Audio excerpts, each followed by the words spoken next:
हम ह्यूमंस कई सालों पहले कुछ ऐसे दिखा करते थे, लेकिन आज कुछ ऐसे दिखते हैं। अरे माफ़ करिए, हाँ ऐसे दिखते हैं। जैसे जैसे हम इवॉल्व हुए हैं, हमारा सिविलाइजेशन ग्रो हुआ है, वैसे वैसे हमारे आसपास की चीज़ें भी इवॉल्व हुए हैं, जैसे कि ये बैक्टीरिया और वायरसेस।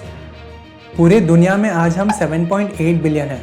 हर जगह हमने अपनी सभ्यता स्थापित कर ली है, जिसकी वजह से हम काफ़ी सारे वनस्पति और जीव जंतुओं के सीधे संपर्क में आ गए हैं। और इन्हीं जीव जंतुओं के संपर्क में आने की वजह से हम कई सारे ज़ूनोटिक्स डिजीज को फैलाने का कारण बने हैं।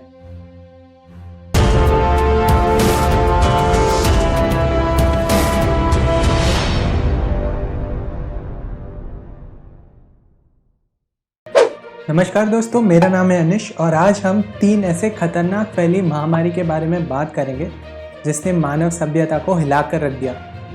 और अगर आपको ये वीडियो इन्फॉर्मेटिव लगता है तो यार प्लीज़ इसे लाइक, शेयर और सब्सक्राइब कर देना, ये बिल्कुल फ्री है।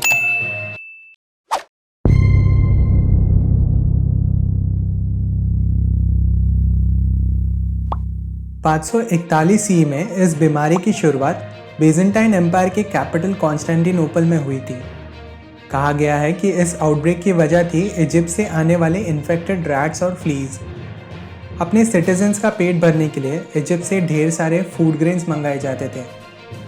इजिप्ट में जहाँ ये ग्रेन स्टोर किए जाते थे, वहाँ के हाइजीन मेंटेनेंस का कुछ खास ध्यान नहीं रखा जाता था, जिसकी वजह से रैट्स और फ्लीज उन ग्रेन्स को खाने आ जाते। और यही इन्फेक्टेड रैट और फ्लीज फूड ग्रेन से भरी शिप्स के साथ यूरोप, एशिया, नॉर्थ अफ्रीका और अरेबिया पहुंच गए। सिंगल बैक्टीरियम चेरसीनिया पेस्टिस से होने वाली इस बीमारी ने अंदाजे 30 से 50 मिलियन लोगों को मौत के घाट उतारा, जो कि उस समय का वर्ल्ड का हाफ पॉपुलेशन था।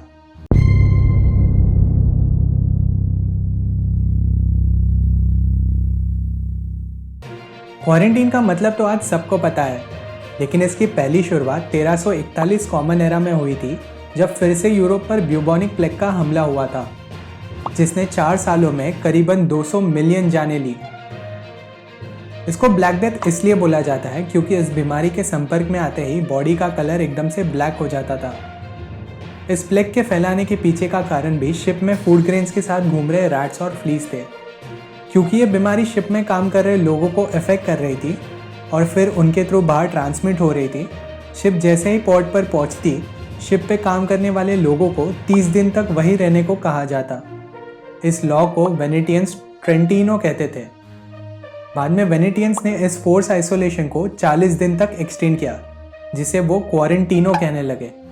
यही क्वारंटीनो क्वारंटीन बना और वेस्टर्न वर्ल्ड में ये क्वारंटीन वाली प्रैक्टिस बड़ी मात्रा में स्टार्ट हो गई, ट्रांसमिशन को रोकने के लिए।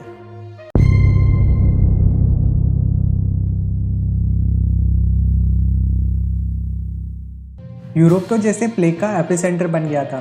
1348 कॉमन एरा से लेकर 1665 कॉमन एरा के बीच प्लेग के 40 आउटब्रेक हुए। लंदन में इसका प्रभाव काफ़ी ज़्यादा था। जितनी बार भी ये आउटब्रेक होता, पॉपुलेशन का एस्टिमेटेड 20% मारा जाता। 1500 में इंग्लैंड ने पहला ऐसा लॉ निकाला जिसके तहत बीमार इंसान को आइसोलेट करना मैंडेटरी था।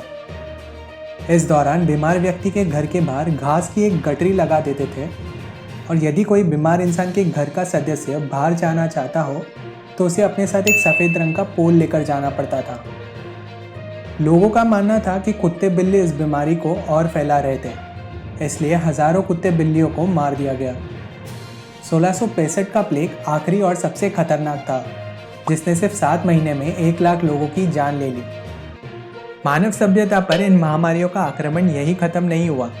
इसके बाद भी 1756 में स्मॉल पॉक्स आया, 1858 में कोलेरा आया, 1918 का स्पेनिश फ्लू, 1961 में फिर से कोलेरा आया, 2002 का SARS severe acute respiratory syndrome, ये भी एक कोरोना वायरस है जिसका ओरिजिन चाइना में हुआ था, 2009 का स्वाइन फ्लू और अब 2020 का कोविड-19।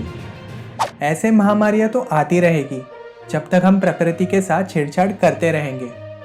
हमने कई जंगलों को नष्ट कर दिया है, बड़े बड़े पोर्ट्स और रोड्स बनाए हैं, शहरों का विकास किया है, मगर ये करते वक्त हमने प्रकृति को भारी मात्रा में नुकसान पहुंचाया है।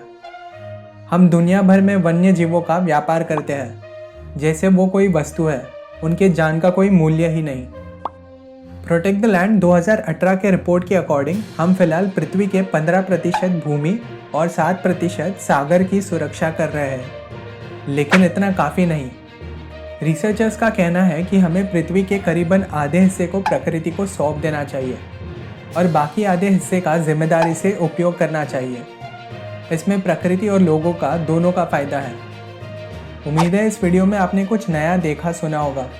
तो बस यार फिर शेयर बटन पे क्लिक करके अपने दोस्तों के साथ शेयर कर दीजिए। तो बस आज के लिए इतना ही। Thank you for listening. जय हिंद।